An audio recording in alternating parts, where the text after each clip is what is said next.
We have seen the Israelis destroy essentially the hospital system in Gaza. I don't know if there's any real legitimately functioning hospitals, but certainly the system itself is gone. They destroyed every university too. They also destroyed every university.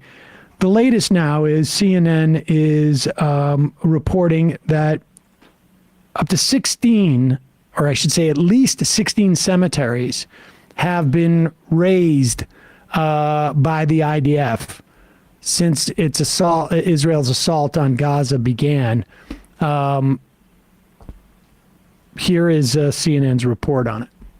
Israeli military acknowledged that they rolled into a cemetery, took bodies out of graves as part of what they say is a search for Israeli hostages' remains. But as the Israeli military put out that statement, we were completing our investigation into the Israeli military's desecration of cemeteries. And what we found is 16 cemeteries across Gaza damaged or destroyed. I do want to warn our viewers that they may find some of these images disturbing.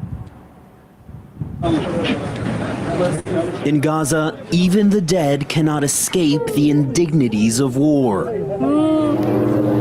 More than a dozen cemeteries like this one in Jabalia, desecrated by the Israeli military. Gravestones destroyed, soil upturned, tread marks leaving little left for the living to honor their dead. This is that same graveyard before the war. 1 month later, a series of tread marks can be seen on the northwestern edge. It is no exception. A CNN analysis of videos and satellite imagery found that 16 cemeteries have been damaged or destroyed by the Israeli military since it launched its ground offensive.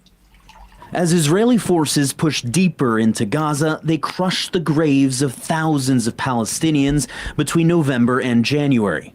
Janina Dill, co-director of Oxford University's Institute for Ethics, Law, and Armed Conflict, says destroying graveyards violates international law, except under very limited circumstances. Cemeteries are not military objectives. They are, in fact, what international law would consider an object that is normally dedicated to civilian purposes, like places of worship generally. So this is protected from intentional attack. It can only be intentionally attacked or destroyed if it becomes a military objective. In some cases, like this cemetery in the Shujaiya refugee camp, Israeli bulldozers turned cemeteries into military outposts, parking armored vehicles behind freshly raised berms.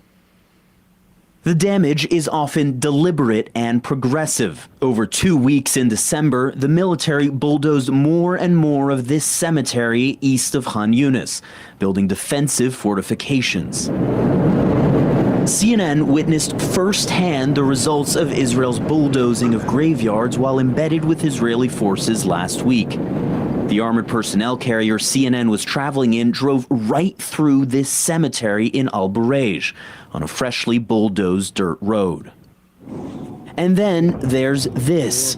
Tombs opened at a cemetery in Khan Yunis this week, bodies removed from their graves. In a statement, the Israeli military acknowledged exhuming bodies from the cemetery as part of its search for the bodies of Israeli hostages. An IDF spokesman could not account for the damage to the 16 cemeteries identified by CNN, but said that in some cases there is no other choice, providing this photo of what it says is a Hamas rocket launcher at a cemetery in Gaza. CNN could not independently verify where it was taken. The spokesman could not account for the military posts over graveyards, but said, "We have a serious obligation to the respect of the dead, and there is no policy to create military posts out of graveyards." In at least one case, the Israeli military appears to have taken pains to maneuver around a graveyard. The Deir el-Balah war center. Well, I mean, there's obviously no policy either to not desecrate grave sites. I mean, which means do so, right? Look, the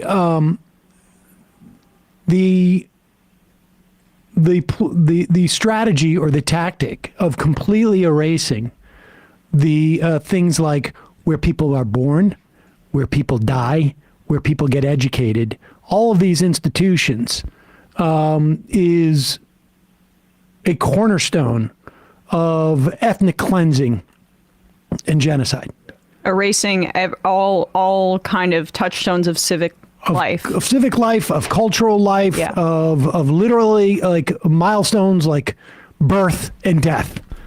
And it's, these are all war crimes. Yeah, Gaza's been described as a graveyard for children, but it can't even be a graveyard. Israel won't even allow people, the dead, to rest in peace. And when you think of Israeli bulldozers, you can't help but think of Rachel Corrie. Right. Israel has long used bulldozer. You're not looking at thinking of the yellow bulldozer or something you may see on a construction site here in the States. These are militarized bulldozers that can crush and demolish houses, and have been used to demolish houses in the West Bank and in Gaza as well. And they are hyper powered and have been used to destroy Palestinian way of life for many years at this point. Article from Nations and Nationalism from May 2023. Killing the dead, the logic of cemetery destruction during genocidal campaigns. This is looking at Bosnia-Herzegovina in 92 to 95. But this paper contends that cultural destruction during genocidal campaigns is a dimension of genocide itself, and is evidence of the intent to completely erase a targeted group from existence. And, I'm glad that they went around one of them instead of going through it like the other 16 that CNN documented. Meanwhile, the latest is that Netanyahu has both rejected a deal to get the hostages back. I think Hamas had proposed total cessation of the war, that Hamas stay in political power in Gaza. And Netanyahu also rejected the idea of a two-state solution. And regardless of whether you think a two-state solution is doable or not, and whether you think there should be a one-state solution, the two-state solution is the stated objective of the U.S. Well, yes. As well, right? Yes. Yeah. And it's the easier thing for liberals to stomach. That was the viability of why this two-state solution was the talking point, which was like, okay, liberal Zionists could see a path forward with this, where we're still separating people by religion, basically, and race, but that Palestinians would have some semblance of sovereignty.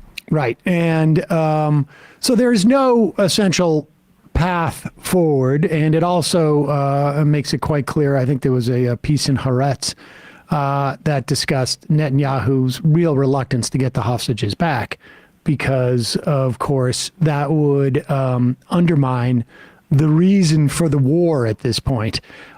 Simultaneously, U.S. intel reports and even Israel's own numbers suggest that their goal of eradicating Hamas from Gaza is not even remotely close to being achieved, and not even remotely close to being achievable.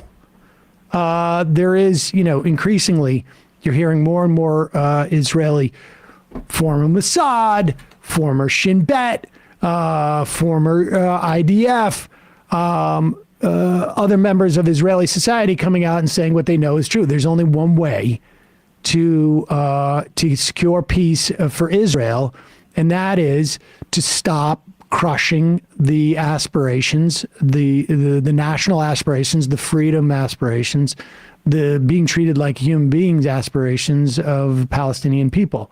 And so here is, however, John Kirby, National Security Council spokesperson, last Friday at the White House press conference, trying to square Bibi Netanyahu's aspirations to eliminate all sort of like even the essentially the concentration camp or the reservations. The ghetto of the West, or the concentration camp also because Gaza. it's for both, because of what he's claiming. No Palestinian statehood is what he's saying, and no post-war scenario. And no Palestinian freedom within these. And again, like, they will not the Palestinians living in these areas will never be made citizens of Israel, certainly under Netanyahu. So when they talk about Netanyahu's aspirations for the river to the sea, somehow it is fundamentally different than the aspirations of Hamas's aspirations. Or like leftist activists saying from the river to the sea on the protests. Here's John Kirby trying to increasingly, Netanyahu is just embarrassing the Biden administration, and these guys have to keep sort of like pretending that's not happening. Him and Ben Gvir don't give him like 45 minutes before they contradict him. No. Would the president address Netanyahu's use of the phrase "from the river to the sea" in their conversation today? I know the White House has previously said that phrase is divisive. So I'm not aware that that specific phrase was discussed. do you condemn him using that phrase? Look, there's a connotation with that phrase. We've talked about this before, but when you use the phrase "river to the sea," it speaks basically to the mantra of Hamas and in their manifesto, where they basically describe the geographic bounds of what they believe to be Palestine. And if you look at it on the map, if you go look at the four corners that they describe it, it's basically the state of Israel. They just don't believe it should exist. So again, it's not a phrase that that we recommend using, given because of that context. But this wasn't Hamas. This was Netanyahu. I understand. I don't have anything more on that, and I certainly don't have anything more on the conversation to read out with respect to that. So, in other words, you're asking me about Netanyahu's aspirations to have no Palestinians within the river to the sea, and I'm going to just talk about how Hamas's use of that phrase is problematic. Kind of sums it up. It's so embarrassing. It's so embarrassing for them. The sham. I mean, this is Biden. This will be Biden's legacy. This is what it will be. Without a doubt. Certainly, it will certainly be Biden's legacy if this is his final year as president, without a doubt. Here is a voter in Michigan, and look, I think there is a cap on Donald Trump's the votes that Donald Trump can get, but the problem for Biden is not that people are more, too many people are going to defect to Donald Trump. The problem for Biden is that they're not going to come out Exactly and vote for him. And you've got his election, a reminder in 2020, when Joe Biden was just, returned to normalcy. And everybody was itching to get rid of and put Donald Trump in the rearview mirror. Finally end Donald Trump's sort of domination of everything in our life. He wins by 40,000 votes over the course of 3 or 4 states. with record turnout, the most number of people that ever voted in any presidential election in this country.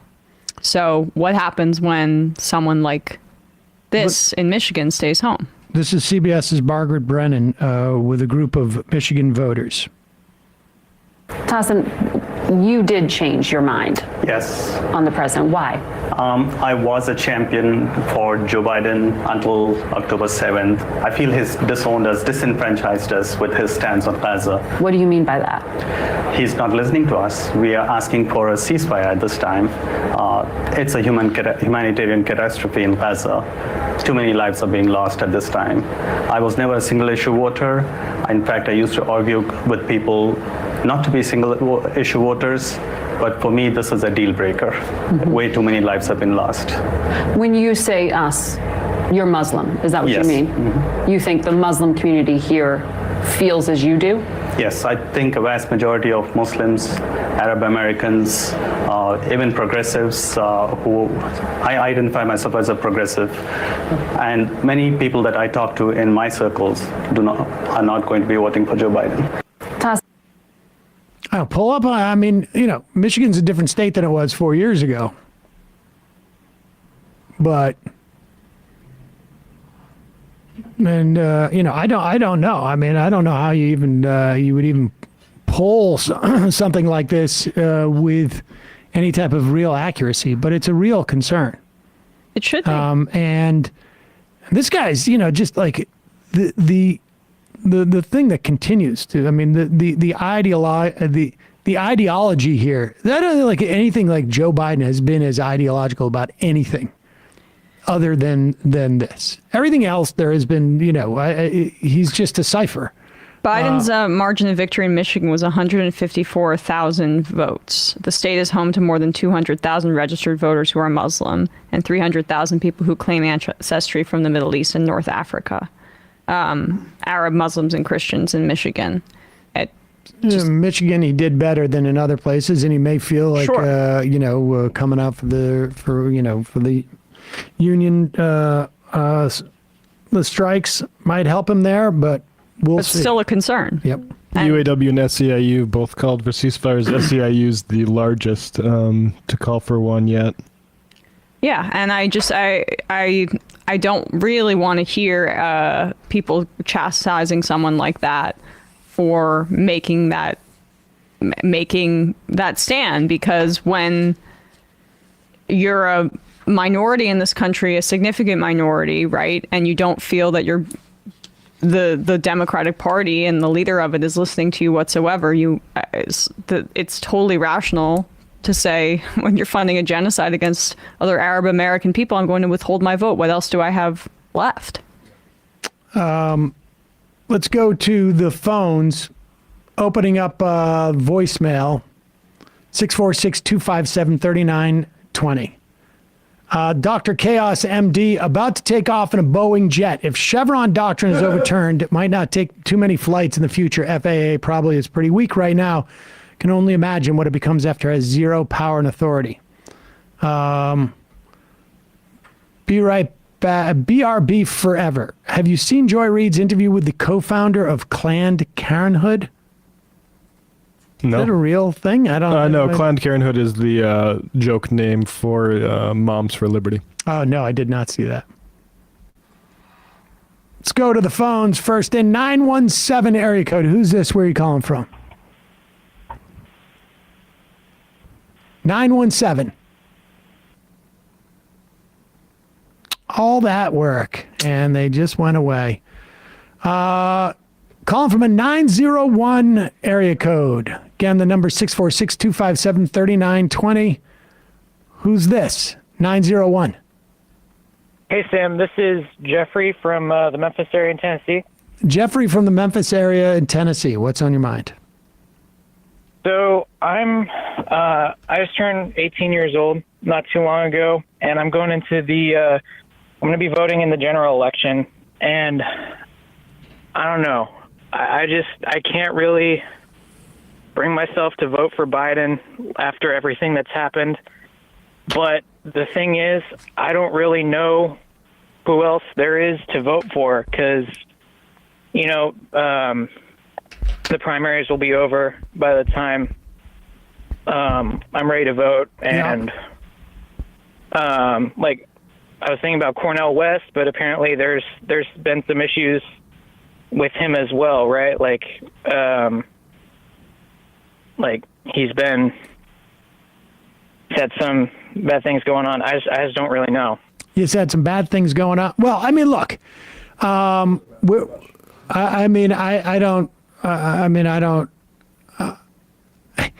Ultimately, it's not going to change probably policy in Gaza. Yeah, I mean, but one way or another, it is not going to change the policy. I mean, frankly, like, I think if people want to say, I'm not going to vote for Biden unless he calls for a ceasefire, or I'm not going to vote for Biden over this, that's all well and good. The bottom line is, there's one of two people who are going to win the election.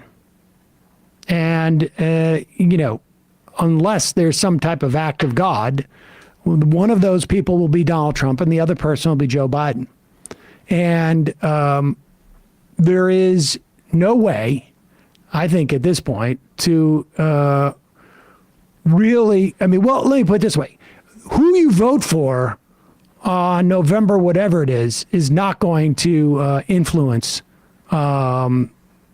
Israeli, the policy that the American government is dictating towards Israel for the better. Right. Let's put it that way, for the better. Yeah. It's possible that Donald Trump could be worse. I wouldn't be surprised if he runs to the left of Joe Biden on this in the general election.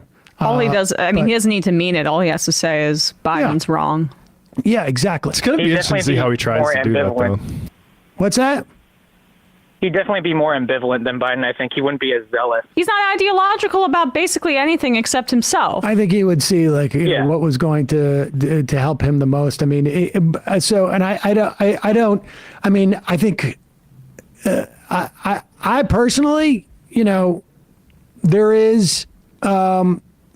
You're not going to outcome. You're not going to affect the outcome and the policy on this one. It's just we're not. Right, like I might vote you're right in ceasefire or something in New York, but that's not that empowered. And like I totally sympathize with other people who thinks like Biden can't be rewarded after doing this and needs to be taught a lesson. The problem is our electoral system doesn't really teach lessons. Exactly. So if he loses, like I think that's going to have to be our mission is to say he lost because of all of this, the failure to follow through in his domestic agenda and letting centrists block that, and also the Gaza stuff.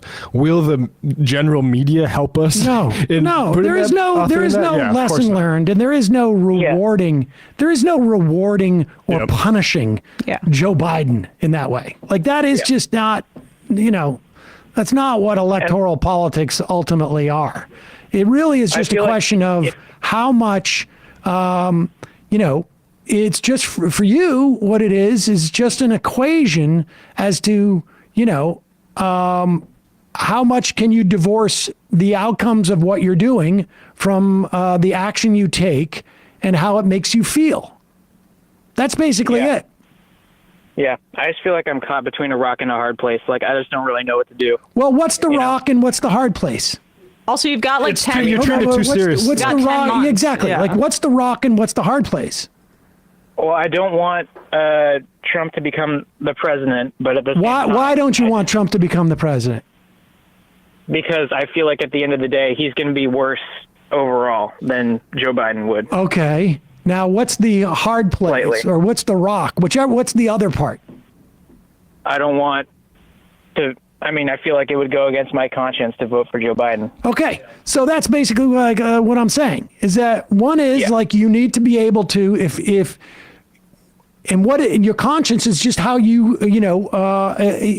can feel self-satisfied with your conscience.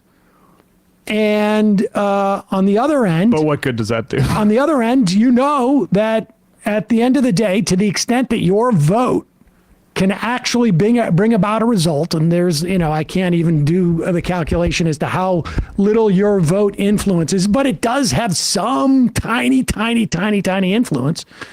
And and the outcome would be overall better. There's your decision. You just got to decide what's more important to you, the way you feel about yourself or what the outcome is. And also, if Trump wins, you'll also have something that you'll weigh on. You're going to have a weight on your conscience. I mean, I would remove the weight on the conscience of voting. Like voting is not like, you know, you're not going to have to account for this before you get into heaven. Like this is, I would say if you want the argument to vote for Biden is, I think it's better to have Democrats in office when this stuff is going on, because you actually see what the imperatives are for our, especially the Zionists in control of, who control like both parties. So right now, if Trump was in office, you'd be having Democrats saying, oh, we would be pushing for a ceasefire and all this and probably fundraising off of it. I think it's a better situation to have this off. It makes it a much clearer situation. I think that's true of... It's a better opponent. Exactly, domestic agenda. So like, I think like that's what I would say. But I also, like, people don't want to vote for Biden over that. Like, I think it's the party's job to turn them out, and I'm not going. Ultimately, I think the individual level, I'm not that interested in who you're voting for, and I think you shouldn't lose sleep over it. For the DSA, I don't think DSA should endorse Biden at all. I think it'd be horrible, even knowing how bad Trump is. I think it'd be discrediting for an organization like DSA. Well, that's different for an organization. That's what I'm saying. That's what I'm more interested in organizations. So UAW hasn't endorsed Biden yet. I think that is the smart thing to do, particularly as they are calling for a ceasefire now. I think that actually that's more interesting on a group level, what is going on with these endorsements, as opposed to like, what are we doing as individuals? I think it's not really that important. All right. Appreciate the call. And what? You got one more? before I go, I just wanted to say I've been listening for a little while. I really love the show. Thank you guys. And Sam, you gotta have your nephew Hassan back on the show. Okay, I will. I'll see him maybe at the next family gathering. Appreciate the call. All right. Bye. Take care. Mark the Shark. Interesting to hear the dissonance immediately play out in how you offer judgment on the way Americans vote for president. Woke ideology at its worst. I'm not sure I follow that. Andrew. Woke ideology at its worst. Oh no.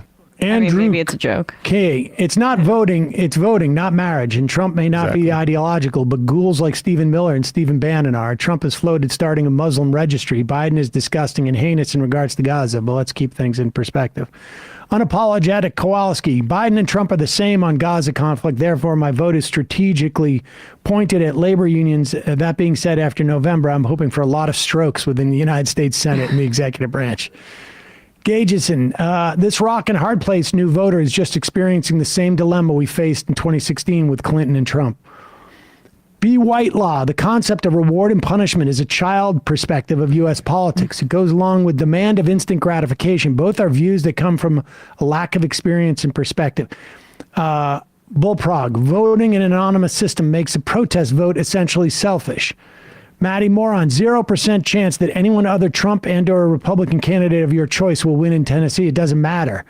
Worry about it when you see a single poll that has a Democratic presidential candidate within 10 points of the GOP, LOL. I mean, I think there's a good point there, too. Dude Guy Pal, I'm begging people to take their emotions out of their voting decisions. It's not about morality on a personal level. Politicians don't give an F, and they never will as a whole.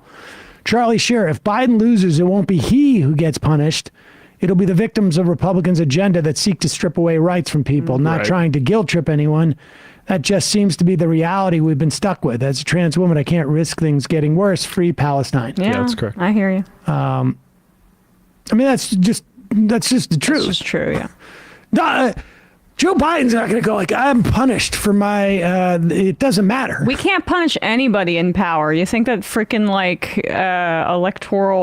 an electoral loss will punish them? Hillary Clinton just blamed everybody else. I will say the same thing. The amount of people that are upset with, like, say, the Muslim people interviewed by that CNN reporter who, during the Trump administration, would take issue with Sarah Huckabee and be like, look at the dignity of the White House press spokesperson has gone down the drain, and see John Kirby trot out there every day is just, freedom of the press, but nothing on all the journalists killed in Gaza. Coach McGurk's 99% Hitler argument isn't going to work. Sorry, the lesser of two evils isn't a good argument anymore. It's rational, but probably not persuasive.